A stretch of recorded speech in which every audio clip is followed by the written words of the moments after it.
Hello, everyone. Welcome to another episode of Ditto. We're super excited for today's episode because Matt invited a pretty awesome guest onto our show. Matt, would you like to introduce us to our guest? Yes, I would be more than happy to introduce our guest. By the way, I want to say thank you to this guy. He doesn't know me from Adam. He received a message from me. I think it was email, right? It's for how we first communicated. Yeah.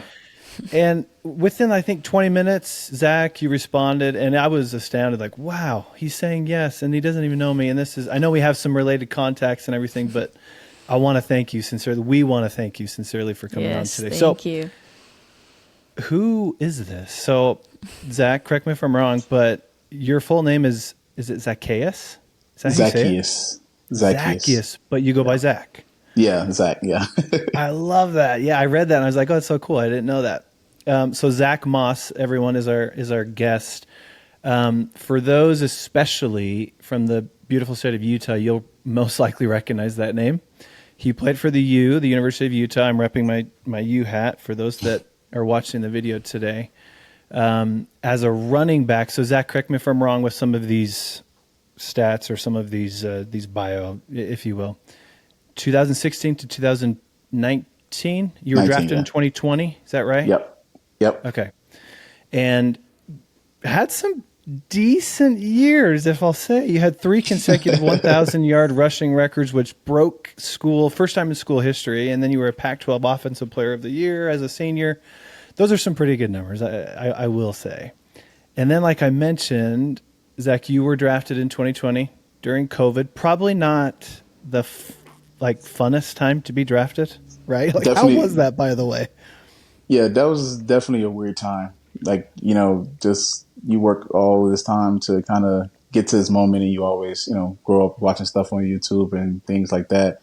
And you see, so many people around there, like their families and their friends, and, kind of like having parties and things like that. So that's kind of, how I kind of would have imagined it to be for myself, especially once I left school and it was getting closer to that time. And then out of nowhere, we got hit with COVID and it just switched up so many different things. Like didn't even have a chance to come back to the school to do our pro day. Wow. So, it was like I left in December and then that was kind of just automatically straight to the NFL. And that was a weird transition because you didn't do any of the things traditionally that you would do. Like I didn't meet some people in the building until like year 3.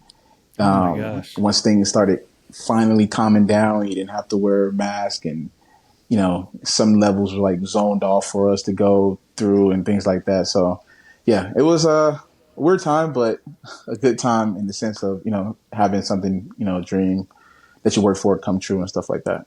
Yeah. Wow. Yeah. Good perspective. And that was by the Buffalo Bills. I don't know if I mentioned that right in 2020, who drafted you. You were there for 2 years, 3 years. 3 years. Yeah. 3 years. And then Indianapolis. Mm-hmm. And that was for how long in Indianapolis? So I was when I think about it, when I do the math myself, right?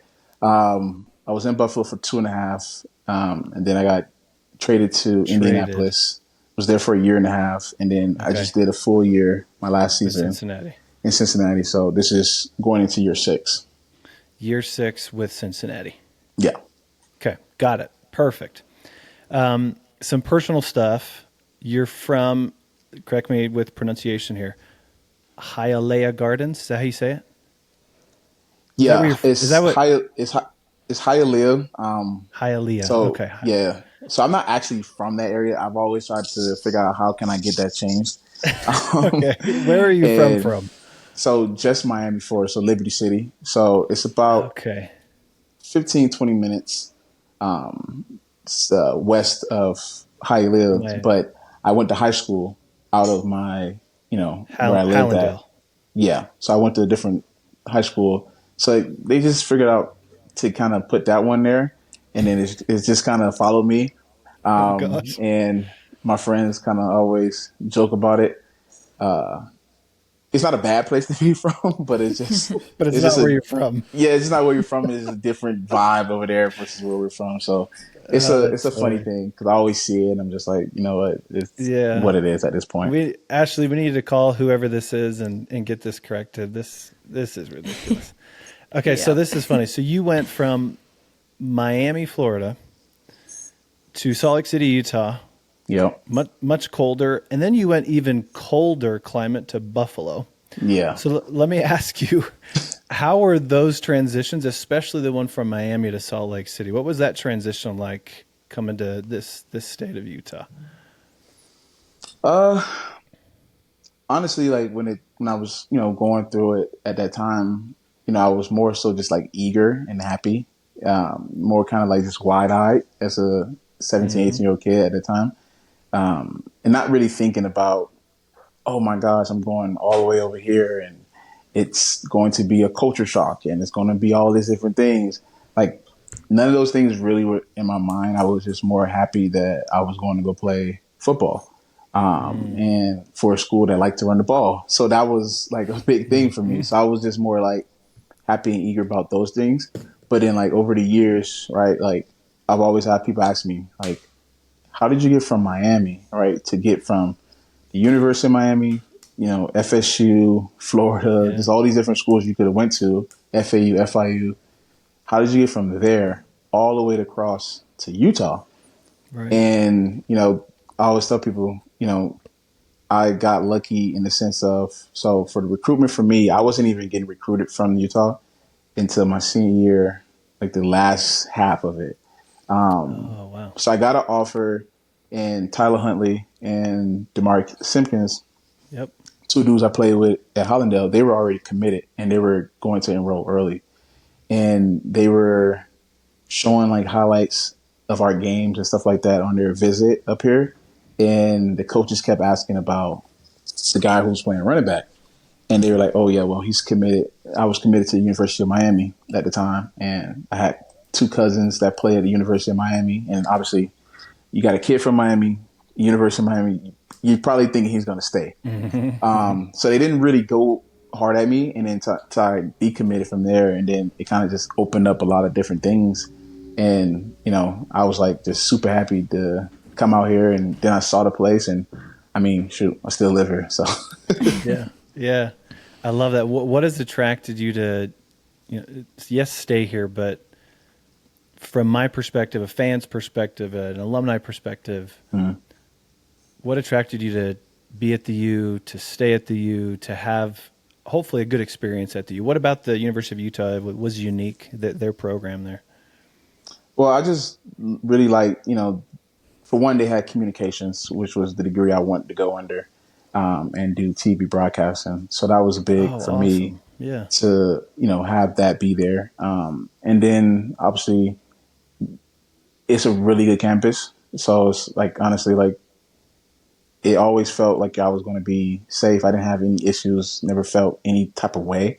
But then obviously having the program like Coach Witt, and all those guys up there and having that stability, because like when you're 18, you don't think about, oh my goodness, if my coach gets fired in my sophomore year or my junior year, how does that change things for me? Right. And then, when I was in college, which was not long ago at all, but it sounds forever when you kind of phrase it that way. Yeah. Um, Yeah.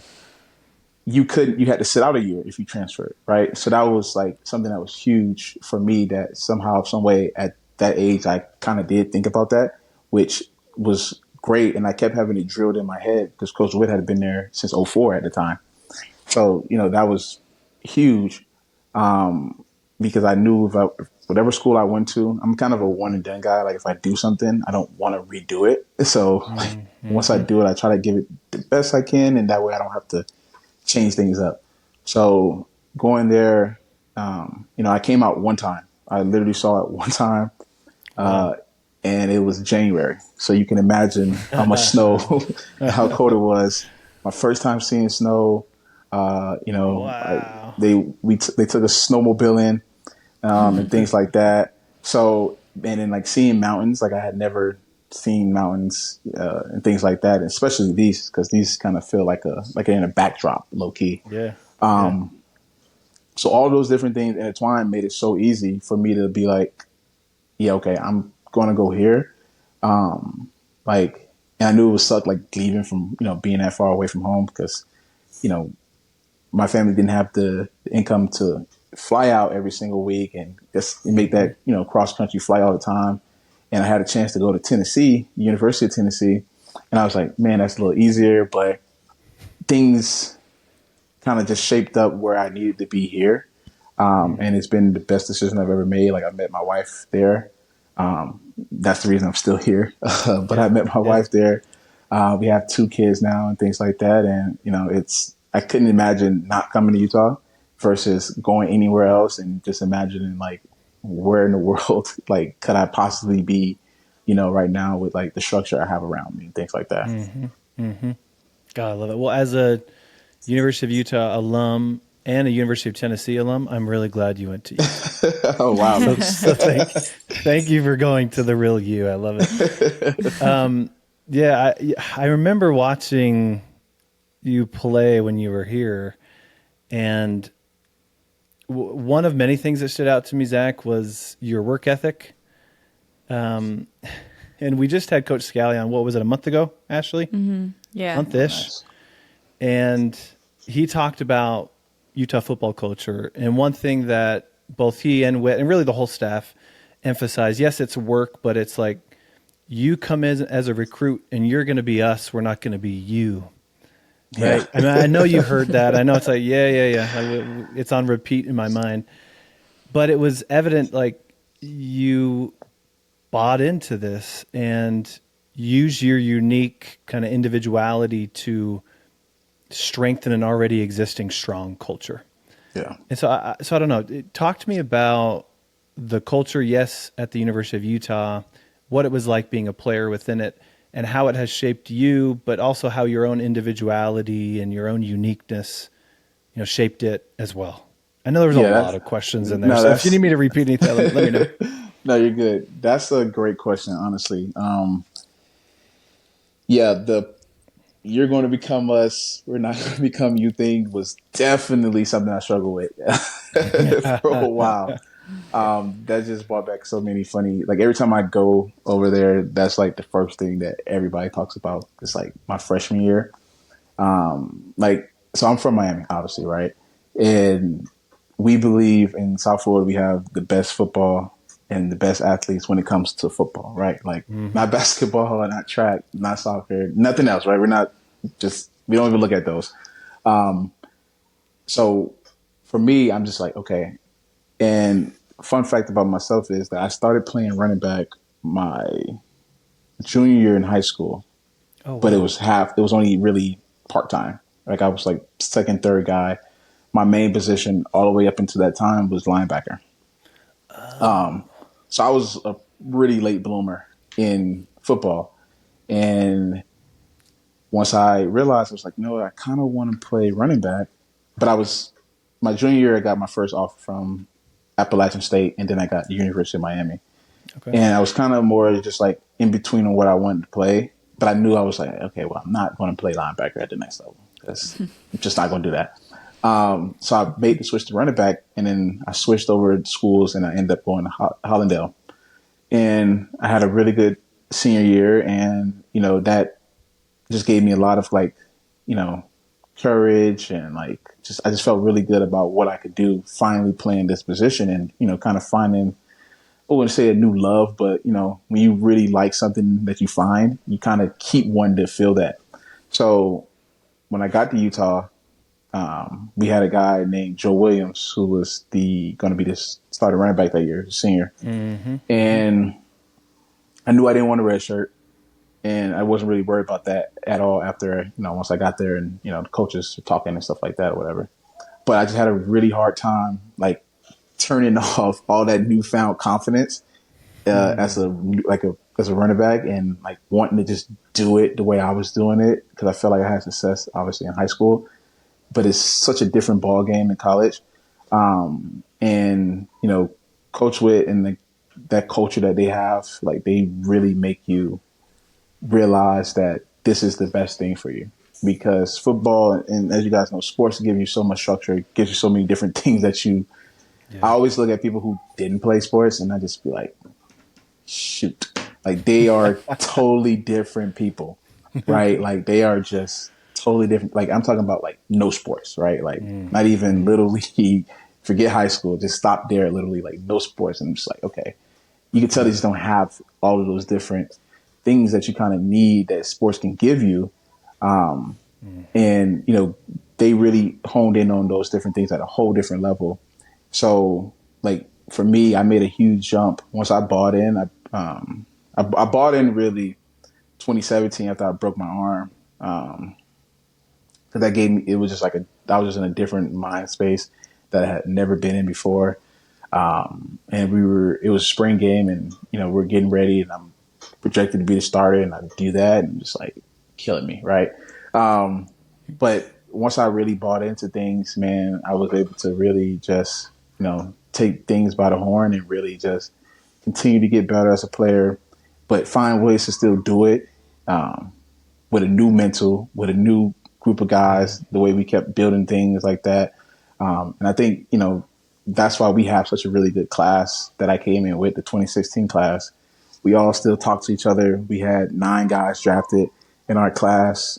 And that was the year I felt that even though we didn't win any Pac-12 championships, you know, we went to 2, lost both, but that was those guys that played behind us and under us, like they really saw what it felt like to be a family, right? Because a lot of places, you know, say that all the time, but it's really hard to bring in different people from different perspectives, different cultures and all that type of stuff and really be like, okay, turn off that selfish factor and like, I'm going to play for the guy next to me on my left and my right, each and every snap, right? And we were able to do that as that class. And, you know, we like to think that we helped the school, you know, when the next 2 Pac-12 championships that they won and now being in the Big 12 and all those different things, we're like, okay, we feel like we helped really grow that foundation. And that was a big thing that we give all credit to Coach Witt and those guys. And obviously as players, you have to buy into it.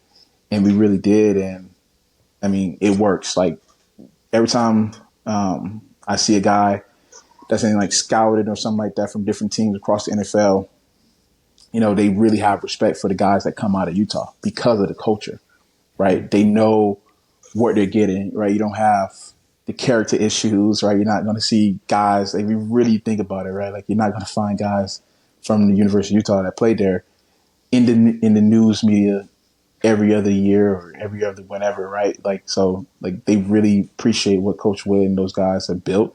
And that's why they keep, doesn't matter where the guys get drafted, if it's the 1st, 7th, undrafted, guys are able to, you know, really carve out a career for themselves because they know how to do it the right way. And, you know, play for the people around them, which is really hard to find, man. Yeah. It was astounding to me, Ashley, when we had Coach Scally on. He was talking all about this. And I remember he said, we tell our guys, if it's about you, go run track, go play singles tennis. Like this is a team sport and we win as a team.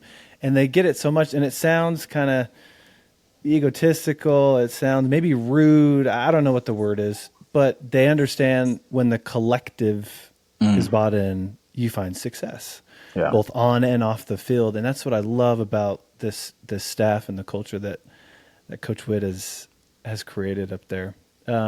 Ashley, okay, so Zach, I know you might not know this about Ashley, but she was, for lack of a better term, a baller in college.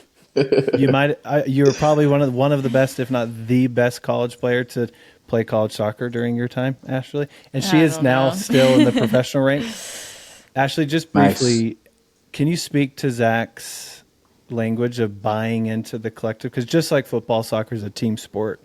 I mean, your perspective on that too, Ashley, if you don't mind. Yeah, I mean, I was just going to say I 100% agree. It's like you said, a lot of people will say like, oh, we have a family here and like whatever, yada, yada, yada. But when you actually find a group that's really bought into the collective, it really is something special. And you never forget those teams that you're a part of because it's really cool and it is really, really hard to like replicate. A question that I have for you is, what was that transition like going from college, having that stability of, 4 years, building that good group, that collective, and then going from college to the pro ranks? Like, how was that transition for you? And what, like, as you look back at all the teams that you've been a part of, have you been close to replicating that with any of your teams at the professional level? Or is it just so much harder because pros have so many different factors? Good question. So the first question, for me, it was pretty, not, I wouldn't say easy, but it was definitely, something I had to really work on. Because, once you're going in there right now, you're not just a player, you're an investment. Yeah. And some people have a hard time really trying to understand that and learn that early on.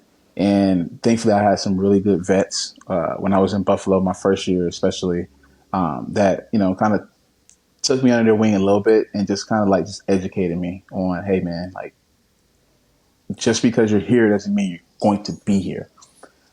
Like I've had multiple different teammates that sat next to me in lockers in like a 6-10 week span. That is kind of just crazy, but it's like, that's what the business is. And it is a business first, right? Like, and now I'm the second oldest guy in our room, in our running back room, because those are the guys that you affect the most, like the people you're around every day. So, you know, I tell them like, man, like, doesn't matter if you're doing something good right now, like you have to figure out a way to continue to be consistent each and every day.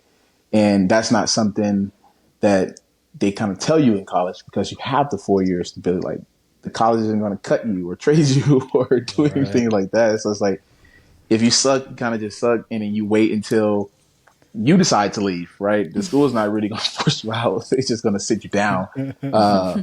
So like that's a whole different mental part of the game that you have to develop, and you have to develop it really, really fast, because like a lot of guys are, and that's the job of the vets, is to take the young guys, teach them, and really let them understand as much as they can right away and early on. But to the second part of that question, like if I've been able to replicate that, no. I think it's just like you said, like it's just so many different parts of the pro athlete life. It's some have kids, some have a wife, some have girlfriends, fiancés, right? Some don't. Some like to party, some don't, some game. It's just so many different things that you have. And then the obvious thing is the age gap, right? Like, okay, you come in at 22, 23, you playing with a guy who's 32, 33. He's got maybe 2-3 mortgages somewhere. He's got like 4 cars and 2-3 different big, like it's just a lot of different stuff, right? That you're walking in this thing, you don't got nothing, you barely got any credit. It's just like a lot of different things that you're just like, okay, what can I bond over with this guy who's been in the league for 9 years? Not much, bro. So you kind of just hang with the guys that are obviously year 1, 2, because they're kind of still considered rookies to some degree, unless they're like a big megastar or something like that. So you kind of just hang with those guys, because you're technically all going through the same things. They're trying to find your footing and find a place in the league.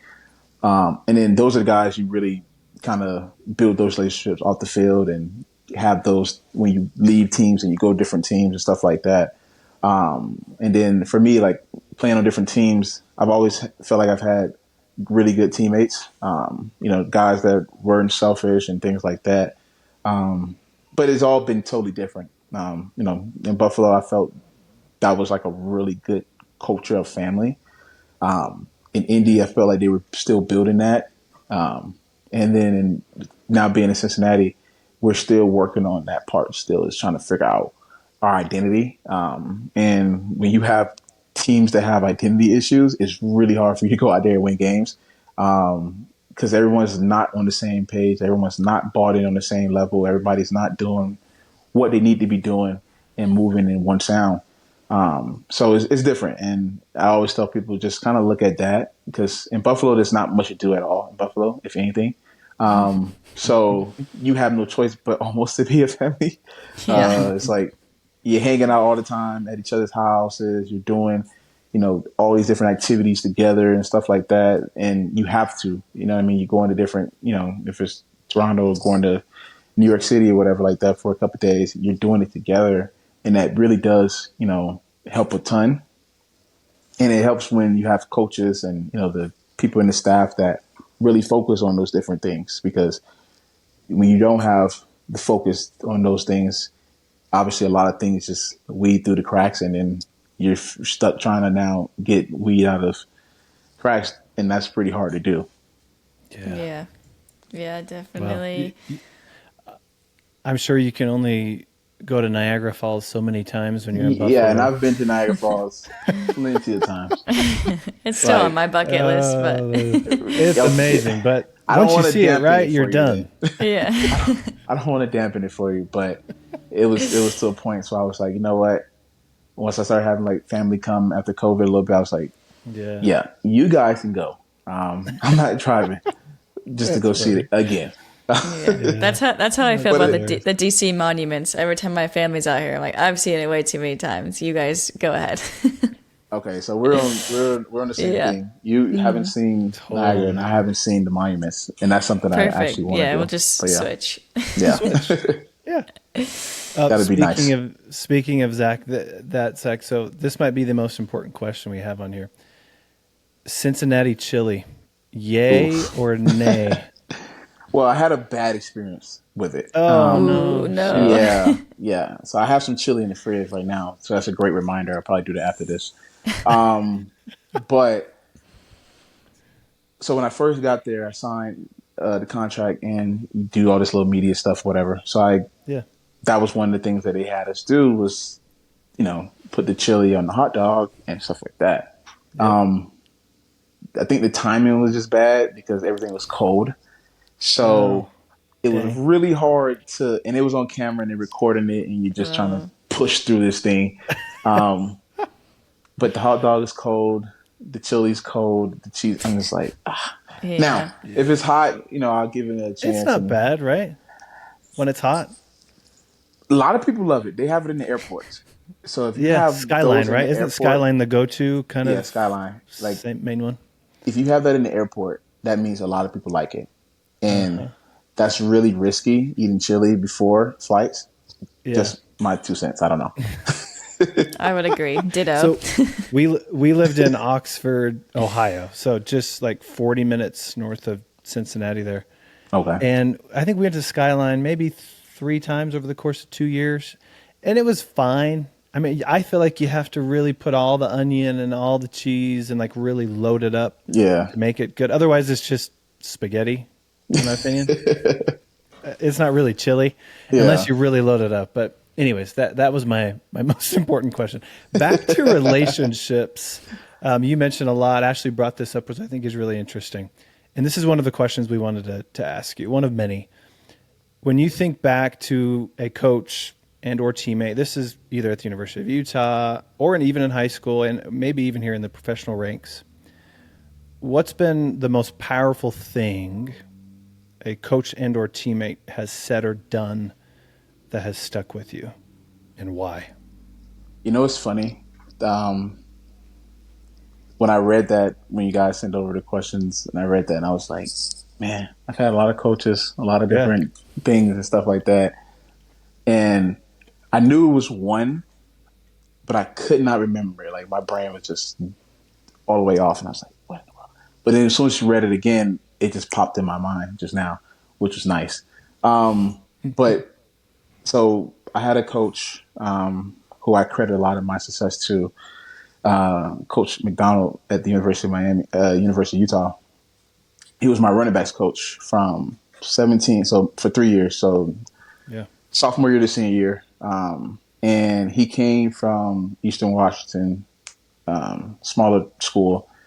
And I mean, this dude would you talk about just working like just crazy hours, right? And I used to be like, bro, he's crazy. He's doing too much. Like I did not like how much it was, because then when you get to practice, it was a ton as well. And he helped me just because like I saw his work ethic as a coach. And I was like, okay, well, my coach can't be outworking me, right? And in that way, right? So, once I realized that this dude was really committed to helping me get better, because like I said, at that time, when he met me, I was going into my third year playing running back, so I'm still trying to learn all the little nuances of like footwork stuff, reading holes, reading gaps. Like 2017, I was just out there playing off of athleticism and God given ability and trying to figure it out. I didn't figure it out until like week 8, and then my junior year, was I feel like my best season, and I played that whole year on a torn meniscus, and I didn't even know. So I played 9 games on a torn meniscus, and I felt like at my athletic ability, shape, like how you feel strength wise, all those different things. I was like, that's my best year, and find out I have a torn knee, which is nice. Wow. And then senior year was kind of, once you've played for so long, right? You've seen all the defenses, you kind of know everything that's kind of going to happen. That was like more of me just playing mentally more than anything physically. But to your question, and I just give him all that credit because like we still talk to this day. He's actually the running backs coach at the Los Angeles Chargers now. Oh, cool. And that's just how it speaks to how hard he's worked and how, goddamn good he is at what he does. Yeah. But his number one saying to me and all the guys in our room was control your controllables, right? Like control the things you can control. Like a lot of times you have coaches that tell you, well, if you have some stuff going on outside of here, leave it out there, right? But that's not helping you, right? Like that's just at the moment in time, just putting it off to the side or whatever, and then you have to pick all that back up after you just took whatever you might get in this meeting, right? Yeah. But control your controllables. And that was huge for me because in college, it was different things going on that I had to control myself, which wasn't a huge test. But when I got to the NFL, it's a lot of things that go on that you don't control, right? And it's very, very, very easily to stress out about one, your income, your like all these different things. Like you want to do these different things, take care of your family and, wife and kids and stuff like that. Like, and you don't have any control technically. Like you see good players get cut. You see good players get traded. So it's like, you don't really have full control. So that was big for me because even when I had my ups and my downs and I was going through injuries and going through surgeries, like that always has played in my head. Just control your controllables, like control how I feel, control what I can do, control how I show, control how, when I walk in the training room, how I feel and treat the people in there. Because every injury is not fun. No injury is fun, but like when you have surgeries, and I had a really bad ankle surgery my first year in the NFL, and coming back from that was really hard. I had off the field things also going on. That was really hard, and I just had to learn and grow so much, and controlling my controllables, which I still live by to this day, has been easily the best thing that a coach has taught me because it has more to do with my life than football. Football, Totally. you're lucky if you play to 30, right? So you see some guys playing 35 and 40, you're like, all right. Most people think, oh, that's no. Most guys in our NFL league are out of there by 2 years. That's the life expectancy in the NFL. It's 2 years. And so you come out of college, you're 25, 24 years old, and now you're just pivoting in life, trying to figure out, Totally. I did not plan for this. Like, what am I going to do now? And, for me, controlling my controllables, controlling my emotions, how I treat the people around me, how I work out, how I train, how I do this, how I do that, that's been, easily the number one thing for me. Yeah. Yeah. Actually, we've heard that a few times, right? Control the controllables. Yeah, just a few times. Yeah, well, that was actually going to be one of my questions I was going to ask you, which you probably answered it with this lesson that you learned about controlling the controllables. But you've experienced a trade. I've experienced a trade, and I wasn't wanting it or expecting it, and I feel like that was the first time that, like, professional world slapped me in the face because I was like, wow, I really have no control over where I play and what team I play with. Can you kind of give us some insight into how you were able to kind of handle that trade, whether you were wanting it or not? Yeah. So Actually, I was wanting it,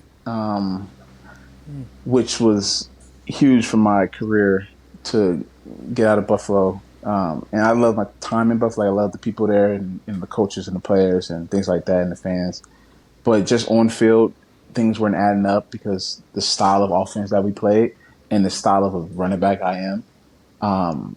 So things just didn't add up. And I was in my third year there, and um, we asked for a trade, and it was the day of the deadline.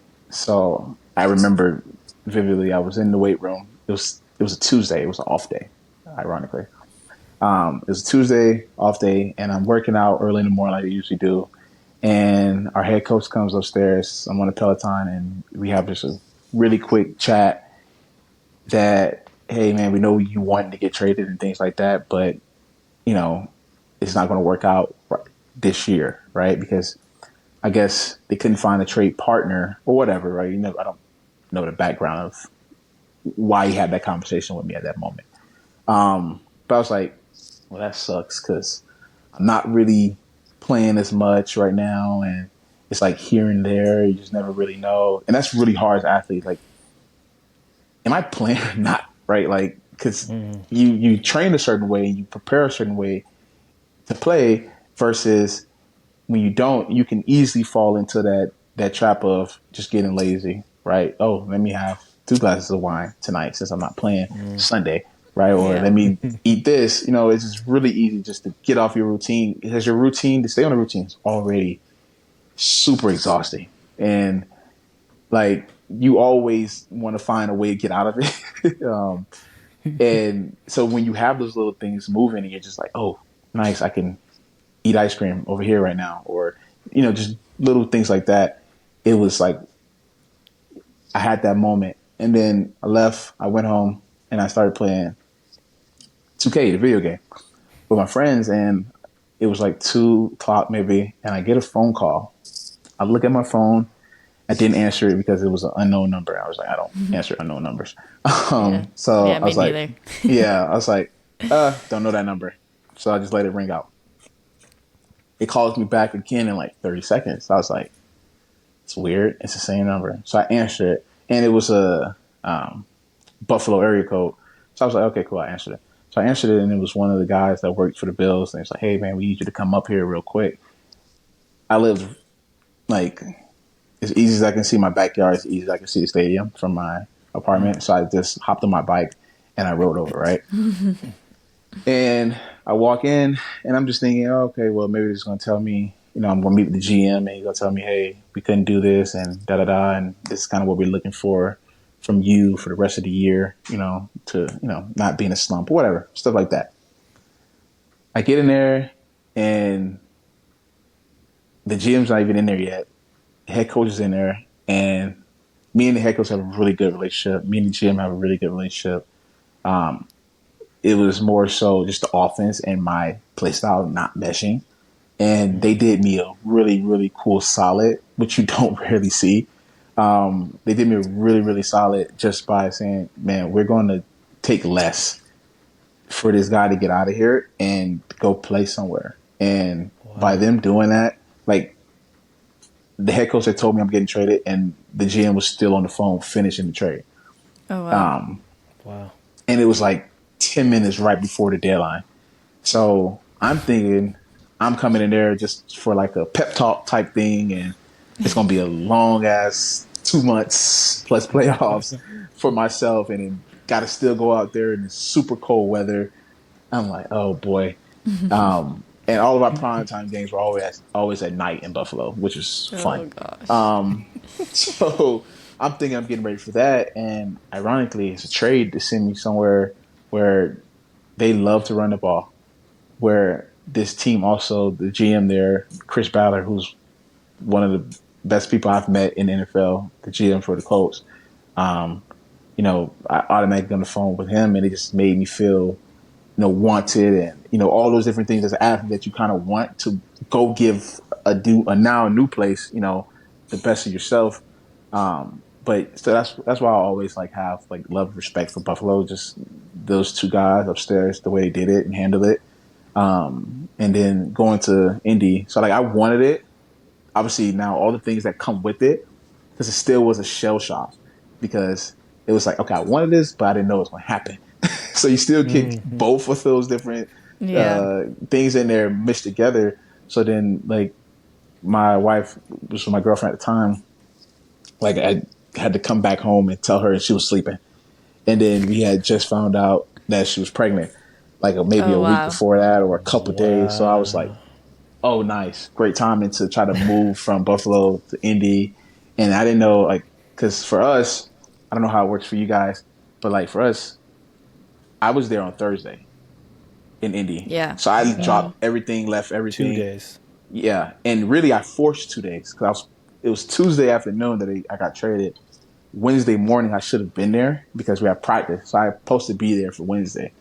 And they were like, "What do you want to get?" I was like, I have to push this to Thursday because this is Yeah. like I have to push this to Thursday." So I was out of there early morning Thursday, and now I'm in a whole entire different place, different state, different culture, different people. Just like, bro, what is happening? And then it was just all so fast that you don't really get. That's why I always tell people, it's like you don't get a chance as an athlete to really feel stuff. Like a lot of the time, you just have to just go. Like, because Yeah. things happen and you don't get a chance to, like, I didn't ever get a chance to, back to when you talked about like the records. I never felt like I accomplished anything. I just felt like, okay, I did that, next, right? When I got drafted, I was like, okay, did that, next. Played NFL now for going on 6 years. I'm like, okay, I'm doing that, but you don't feel like you get to, reap those benefits of those good feelings until you're actually done. Yeah. Interesting. And that's how I've always done things in my head, which can be a good and a bad thing sometimes. Not for myself, but like my wife hates it sometimes, but it's just, that's just how we're built to some degree, which is why also we're able to do the things that we're able to do. Like if we have an injury and we're sitting here trying to feel these injuries, like, oh my gosh, this injury really hurts, then you can't play hurt, right? You can't play injured because if you're just thinking about it all the time. So it's like, it's good and it's bad in there. I think the middle ground in that is acknowledging it and knowing that it's there. And then once you acknowledge that, like, try to do your best because it's really hard to turn it off when you've been wired like way for years. Try to do your best to give yourself the grace of what you've been able to do and that not so many people are able to do. And then you've been able to do it for a consistent amount of time, no matter the different levels, right, that there are in our pro sports, right? You have different levels in every sport of people, but at the end of the day, it's really hard to be on any one of those levels at any given time. Yeah. Yeah. I love the word acknowledgement. Ashley and I have talked about this extensively. Acknowledgement, aka acceptance, it goes, in my opinion, synonymously with the controllables. You're acknowledging, you're accepting, this is what I can control in this situation. Usually it's my attitude, my preparation, my effort. Everything else, I'm just going to kind of acknowledge and accept what's going on. So that was Buffalo to Indy. What about Indy to Cincinnati, especially psychologically, emotionally? What was that process like? That was a lot easier, mainly because I knew that was going to happen because I was a free agent. Okay. Okay. So that was a totally different ball game for me. It was more so just trying to pick the right place for myself and my family, like for your career, and then trying to figure out the family aspect and the people you're going to be, mingling with it every single day, and we had a little boy at the time, and now we have a little girl. So, it was a lot of different thoughts that you kind of have versus just football oriented. But that was a lot easier in the sense of, okay, like I know I have somewhere to go. I know I'm going to be signed to the team, coming off the year I had and stuff like that. It was bittersweet because we really loved Indianapolis and the people there, and like we grew a lot there, which was really, really fun. And it was just a really good place, like with the guys, with the off the, field life and having different things to do. Because sometimes you need like just a mental break somewhere in the season. And you don't always want to go to dinner. You don't always want to go do this. Sometimes, like, it was nice to, like, in Indy, they have the Pacers. So, and the Pacers just happened to be doing good that year, and they did good this season as Right. well. So it was, like, nice to have those little different things. So it was a lot of things that we would feel like we were going to miss out on and all those different things. But, it was a new opportunity, new challenge to go to Cincinnati. And, it was more of a, we feel good about this move versus kind of feeling rushed and panicked and all over the place from going from Buffalo to Indy. Yeah. And you were craving Cincinnati chili, so you had to just get out of there. Can't forget about that one. I have a question about your family here in just a minute. But before I ask it, I have to ask this other question before I forget it because I know myself. I was watching the documentary Quarterback last night, and you happened to be on there, Zach. I watched the whole thing actually already. It's a great documentary. So It's really good. First off, I want to ask you, Joe Burrow. Well, let me first say, amazing quarterback, really interesting human being. So what's it like playing with Joe Burrow in Cincinnati right now? I need to ask you. I was telling people, so I played with Josh, and we always knew Josh was going to be MVP of the league. Like, it was never a matter of if, it was just when. And I think the 3 years I was there, I think he finished behind Aaron Rodgers maybe twice, and maybe a third place finish in there somewhere. Mm-hmm. So, like, I knew and I saw what one of the best, 3 or 5, whatever you want to put them, quarterbacks look like at a high level each and every week, right? Yeah. Like, I saw that, and I saw what a quarterback of that caliber means to a city, the whole nine, right? So, once I got to Indy, it was different because you had a rookie quarterback, and then we had Gardner Minshew, who was, more of just kind of a journeyman to some degree, and Gardner was a really good leader and stuff like that. But it was just, obviously, it's different. So then you go, so when I knew I was going to Cincinnati, I'm like, oh, snap, I want to play with Joe Burrow. And I was like, I know the 2 receivers we have, right? And as a running back, right, if you have 2 really good receivers and a really good quarterback, that makes life so much easier, right? Yeah. But Joe is so different from Josh because Josh is like a 6'5", 250 big kid, right? Yeah. Joe is like tuxedo, locked in, laser focused every single day type of a person. Like, the first time I met him was OTAs, and he had hurt his wrist, as you saw in there, and he was kind of coming back from that. And, like, it was never a day where I don't think he wasn't locked in ever. Like, I remember just OTAs for us is voluntary stuff. You don't really go hard in it until like the last couple of days. But I mean, this dude had like the intensity, the fire, like that leadership spewing out of him in that way of like just trying to make sure everybody's like as good as they can be right now, because that's what he's doing, right? Like, he was working super hard to get back. And I remember I was like, man, this dude's going to be the MVP. I was telling my friend, like, he's going to have an MVP season, because I've never seen anybody be locked in from April to September. Like, that's just not that style. Like, it was, obviously I've never been around Kobe Bryant, but you always hear stories, and I'm just like, bro, it had to be something like this on some level. Like, it was all the time, like around the clock. Wow. Like, it was crazy. And I was like, he's going to be the MVP. Now, he had MVP numbers, moments, the whole nine. Now, team success flopped there, which kind of ruined that for him.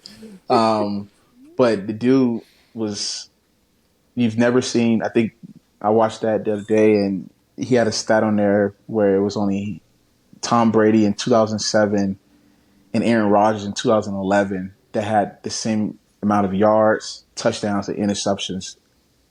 And I was like, wow. You're talking about Brady, the best ever. You're talking about Rodgers, who's arguably probably the most talented quarterback ever. And then you put Joe Burrow's season in that, and that only amounted to, I think we had 8 wins or 9 or something like that, right? And it's just like, as a team, you feel bad because you wasted a once in a lifetime type of season. But it just made me think about, yo, this dude is really, really, really good because he's not physically gifted like a Josh or like a Lamar Jackson and even Jalen, like all these different quarterbacks that you see. A lot of these guys that are really good now, they're kind of more dual threatish. He's not that. He's everything for him is neck up, and him being that cerebral from neck up is ridiculous because he's such a technician. He's like watching him in practice, like talking to the guys, like, hey, it's going to be this type of a throw rather than this type of a throw. Wow. Like even for myself, like Josh is super strong, so Josh can throw a ball with the velocity of that. Sometimes it's like, yo, bro, cool it just a little bit. I'm only 5 yards away from you, right? Because it's more so it's just his arm talent is crazy. Joe's arm talent is not on those levels of, he can throw a ball 80 yards off his back foot, all these different type of things, right? For him, it's a lot about foundation, base, and like I said, technician. But for him, he's so, like I said, everything's so mental for him. It's like even I'm running a flat route, like the way he can throw a ball and read the defender that's about to, make a play on me. It's like, hey, do you like this when this guy, because I could tell the guy's there, but just reading the ball, do you want the ball to like turn you back in? Do you want the ball to catch it and freeze frame it? Or do you want that ball to keep taking you to the sideline? Or if it's a what we call over the ball OTBs, like where you just run 5 yards, stop right over the ball, wherever the ball was placed as a running back.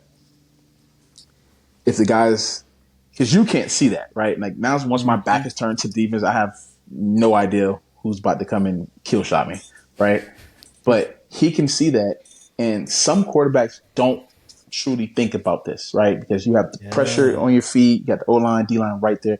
Some guys don't think about this, but he really does think about it where he's like, okay, if this guy's on his right, I'm going to throw the ball on his left. That way I can turn and get 2-3 extra yards. It doesn't even matter if I just catch it. If he just threw it regularly and I got tackled, I was like, oh, we got 5 yards. He's always thinking about those little hidden yards, those little hidden things. And you kind of seen this a little bit of that with, when he talks with Jamar. And you see the connection they have. Like, you don't just have that connection from just being a really good receiver and a really good quarterback. Like, you have to be on the same page mentally about a lot of different things. And, that's where his advantage is. And, like, he really showed a lot of it, having a really good, healthy season for sure. Helped a lot, but he's different from that up. Like, I don't think I've definitely never played with somebody who's that cerebral in the way they go about literally each and everything. Like, no, for sure. Yeah, it was fascinating to watch. Ashley, have you seen the documentary yet? I haven't seen it yet, no. This is season 2. Highly recommend it. Yeah, I think I saw season 1, but I haven't seen the newest. I think you did. I remember talking to you about season 1, but season 2 is equally as good. There's a reason. So he goes like this, points to his wrist after some plays or a game, and it's like ice in his veins. And he only does it like on really certain occasions. He doesn't, from what I know, he doesn't always bust out that celebration. But it's amazing to watch somebody like him, especially mentally, do what he does and how he does it. And I loved seeing you in there, Zach. I mean, you almost stumbled and fell on that play, but you ended up scoring a touchdown. Yeah, he caught me off guard with that one because speaking so highly of his cerebral part of his game, that probably definitely was not one of his smartest plays, and he admitted that on there. That's funny because it's super rare. Usually on that type of a play, you're just a decoy for somebody else, and I just tried to get out there as fast as I could to, if they're in man coverage, to make your guy run with you, or if they're in zone, so you can just space out things and get to that more of a triangle type offense, and make that spacing so he can read it really fast and get the ball out or whatever. And right before halftime, it's like 5-6 seconds on the clock. I'm not thinking about catching this ball. I'm not thinking about nothing. I'm just like, okay, literally before the play, I'm just like, all right, bro, just turn, run, and get out there as fast as you can, as far as you can, and just get out the way and let them figure that out, right? And sometimes it's nice because you get a breather play in the game, And he's just like, Mm-hmm. oh, nice. I don't have to, show up right now. I get a playoff or whatever. I was like, let me just make this look really nice. And then he ends up throwing the ball, and I was like, whoa. So I caught it, thankfully, because that would have been bad if I dropped it, right? Um, I caught it, and I think like my momentum just like made me fall to the ground because I was trying to move faster in my mind than I could in my body at that moment. And I slipped. Thankfully, the corner kind of slipped as well. And I got up and they was able to get in. And there was like a really funny moment on the sideline. Even somewhere in the locker room that didn't catch, but it was just like, yeah, thank you for saving my ass, bro. Because if I get tackled right there on the one, we don't get any points. We have no timeouts. It's going to be, and we're playing the Panthers. It was probably going to be a nice little earful for him probably Yeah. at halftime, making that That's play. hilarious. Well, it was fun to watch. Thanks for saying all that. So here's a question. I'd be remiss if I didn't ask you this in our episode here. You have on your Instagram, Zach, Christ, husband, father, below your name. If you don't mind, talk to us about the role, both faith / religion / spirituality, however you want to coin it, and your family. I know you said you're a husband, you're a father of two. What do these two categories play in your life as a professional football player in the NFL? What kind Yeah. of role do they play? Well, faith has always been number one for me. I grew up in a Christian home, and we were just always in church. Felt like as a kid, twice on Sundays, Tuesday Wow. nights, and Thursday nights. Oh And my my mom gosh. still Wow. does that. Yeah, my mom still does that now. Jeez. And usually sometimes parents don't want to get their kids out late on the school week. So you would think we wouldn't go on a Tuesday night at 8 o'clock and get back at like 10:30, but we did, and then you went to school. So like that was just my life forever. And then sports was always something. Like I said, like being down there, you always play sports.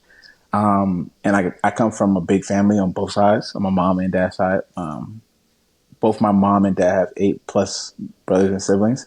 Wow. So all my friends were my cousins.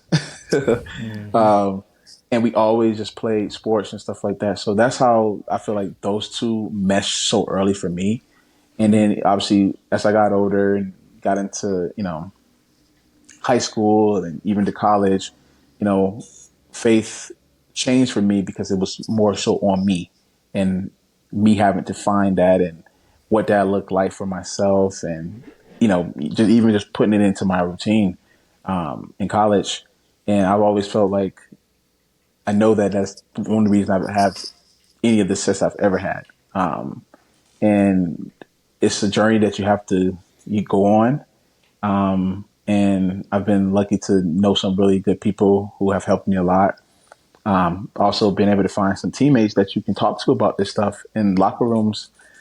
Because not everybody is just one, like I'm not a very outright, type faithful person where I don't just throw it at you all day. But and that can be hard sometimes not being able to do that with certain people in your locker room. And then you have some people I've played with guys that don't believe in anything. So it's really been a big thing for me and it continues to be. Obviously, I think for me, like going through different surgeries, I've had 4 different surgeries. Wow. What did I have? I can't remember. Ankle, I've done my forearm twice in the same spot. Jeez. And then I did my knee, obviously, my junior year in college. So like, if I feel like if I didn't have faith in any of those moments, right, or take something less catastrophic as not say injuries, but just like everyday life, just like waking up, trying to find a purpose every day. Things can be tiring, things can be stressful. It's not always fun to do certain things, but like if I didn't have faith, I don't know where I would be, mentally each and every day. Even my stress levels, like I don't really stress at all. Like obviously I do, because I wear a Whoop watch, and it has That'll the tell things on you. there. Yeah, Yeah, yeah. So like that's funny. for a while, I used to think I didn't. My wife would make jokes like, "Oh, you're so zen," and I felt like there's nothing that I was really doing. I always felt like I just control my controllables and I gave it to God, right? Like if it's supposed to happen, it'll happen. If it's not, it won't. And it's all in His timing. It's not in my timing. His timing is perfect. Hence the hat with the 7 on it. Mm. So I've always been like that. No matter what I've kind of been through, I feel like yeah, I had hard growing up, and when I was growing up and stuff like that, hardships there. But I look at my hardships and be like, I'm blessed I didn't have some of the other hardships other people have had, right? Yeah. Like, you meet some people who just think that their hardships are more than somebody else's. And for me, I feel like I haven't done that in my life just because of my faith. Because yes, we're supposed to have hardships, we're supposed to go through trials and tribulations, and all my trials that I've been through, I've always kept God first, and He's seen me through on each and every one. I mean, I broke my arm and ended up still being able to keep the running back spot as a sophomore. And returning from that, I tore my knee, and everyone thought I should have came out of school early as a junior. Came back another year, solidified my relationship with my wife because we had only been dating for a couple of months. So you don't know if you leave to go to the NFL and just doing that long distance how that kind of looks. Mm-hmm. You ended up breaking some more records or whatever like that. And, we did some really good things as a team as well. And I just grew as a person. And I met different people that I don't think I probably would have met if I would have left in 2018 versus 19. So all those different things, it's like, okay, you can look at things negative, but there's always God on the other side of those things showing you that, everything that you went through, that you did, was meant for you and it was best for you, right? So that's how I've always tied faith and sports and family together. And I think it's just as simple as, growing up, just being in church all the time and playing sports with my cousins on Sundays before we went back to church. And just that being the base foundation for me. And then just growing that as the years have, gone on, and as they hopefully will continue to go on, and trying to figure out what that continues to look like for myself. And now being, like I said, a husband, father of 2 kids, that I also want to follow that same path, and my wife as well, obviously, as I have, and we can do that together as family. Mm-hmm. Well, thanks for sharing that. That was beautiful. It's amazing what faith and family, for a lot of reasons, but one is the purpose and the why that they can provide individuals, regardless of whatever domain, whatever occupation they might be in. So, yeah, really appreciate you Absolutely. sharing that. Ashley, do you have any other questions for Zach? I think I got most of the Yeah, stuff I wanted to I get think at. we grilled him. So I know we went like 15 minutes over what I thought we would. 20 minutes. Oh gosh. Yeah, we better No, end it no here problem. soon. no, but yeah, Ashley, thanks you so want much. to? Should we wrap it up? Yeah. Yeah, no, I was just gonna say thanks so much for hopping on with us and sharing your story and sharing your experiences. I think it's really cool to hear another athlete's like perspective and journey. And I know we have a lot of young athletes out there that are listening to our podcast, and I know that they'll benefit a lot from your story. So just wanted to say thanks so much. Well, thank you guys for having me on. I appreciate the opportunity. Yeah, I responded to you really fast, and I tend to do that because if I look at it and I don't do it in that moment, I kind of Oh, nice. just falls Smart. off somewhere. Yeah. But so I used to have a podcast, and I'll let you guys end it off of this. But I used to have a podcast of my own. Oh, First couple years in the league, so, and like I told you, TV broadcasting is something that I. So anytime I kind of get a chance to do one of these things, and I love what you guys are talking about, sports and mental health and all those different things, so stuff that needs to be on the forefront a lot, especially in this age. I was like, oh, this is a no brainer because I get not a lot, but I get a decent amount of different opportunities to do things with yeah. podcasts. And, obviously I think saw that obviously U of U guy, and you played soccer and you still play. And, I've looked up a little bit of you and I was like, oh, this is no brainer. So I'm Well, appreciative of you guys carving out some time to make it happen, and it was really, really fun. And I hope that you guys continue to reach new heights and new levels of sharing this great message that you guys are doing. thank you, Thank Zach. you. That was Yeah, very, we very kind appreciate words. that a We're lot. honored. Yeah. No Yeah. problem at Go all, man. Bengals. We'll be following you this season. Yes. Yeah, for sure. Okay. Yeah. Debrief of Zach's episode. I thought it was great. It was really fun to hear his story. He was cool. Yeah. Really cool. Do you have your ditto of the day, or do you need a minute? Yeah. No, I have like 3. Okay, go for it. I'll share the one I think that was the most influential in my mind that he was describing throughout his whole experience. Mm-hmm. And you're probably going to say this one, and my apologies. It's but okay. you can take it in so many different We'll angles. see. So We'll see.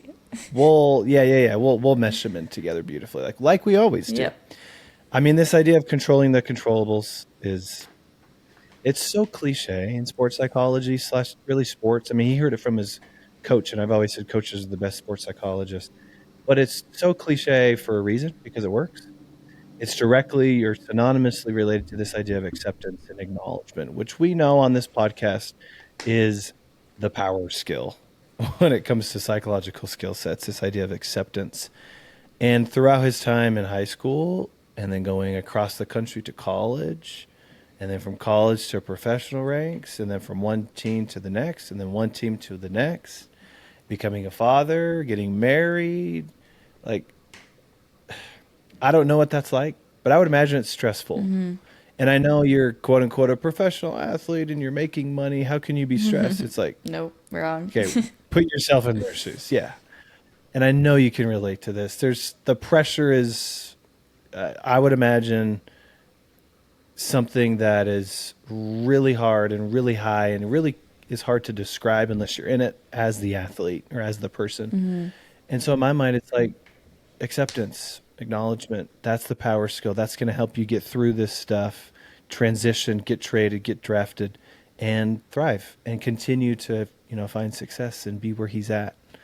So the acceptance, the acknowledgement piece is really largely the theme that I took away from Zach's message, which was awesome. Yeah, it's always cool when other guests or athletes or whoever they are bring that part up on their own, because it's just like another reason why it's like important. It's like ding, ding, ding, ding. I know. But yeah, no, I decided to have one that's a little different since we always happen to pick the same one. But the part that he was talking about when he was wanting a trade, and because he wasn't playing as much as he would have hoped, and the coach told him that it probably wasn't going to happen. He kind of talked about that weird limbo phase that you can be in sometimes when you're not, it's really easy to get out of your routine and to kind of drop your standards a little bit because you're oh, I'm not playing. You don't see the benefit, or you don't see why you're working for what you're working, because you're oh, I'm not playing. What's the point? I feel like that's a kind of a phase in athletes' career that people don't talk about a lot because it's so not glamorous, but it's a very individual decision that you have to make, and you have to be very intentional about it. I've been in that role before too. It's one of the hardest roles, I think, to play. It's a lot. Yes, it's hard work to be a starter day in and day out, and to have that pressure to constantly perform and produce results. But that's also a very privileged position to be in, and some people take it for granted.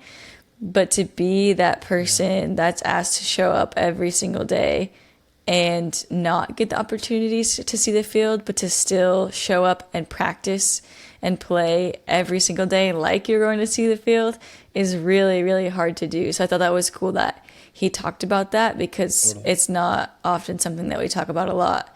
And I know that there's a lot of people who will experience that in their career, or when they experience it for the first time, it's whoa, what do I do? Because like you said, having an extra glass of wine or eating an extra donut, it's it won't hurt, but will it? Because then your opportunity will come. And if you're not ready, that extra donut is going to hurt a lot more than you thought it would at the time. So I thought that was interesting. I thought that was Yeah. cool that he shared that. Yeah, absolutely. That perspective, I think, is another power skill. Like just to be ready no matter what, even though you might not actually, be put to use for weeks or months. It's yeah. Again, I can't imagine being in that position, but what a wonderful perspective and helpful Yeah, perspective to takes have. a lot of discipline, but Cool. cool.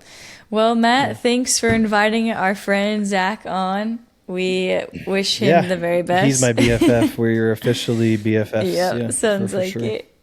Awesome. Well, thank you everyone for listening. Please like, share, subscribe, and we look forward to seeing you next week. Bye, everybody. Bye. Thanks for joining us.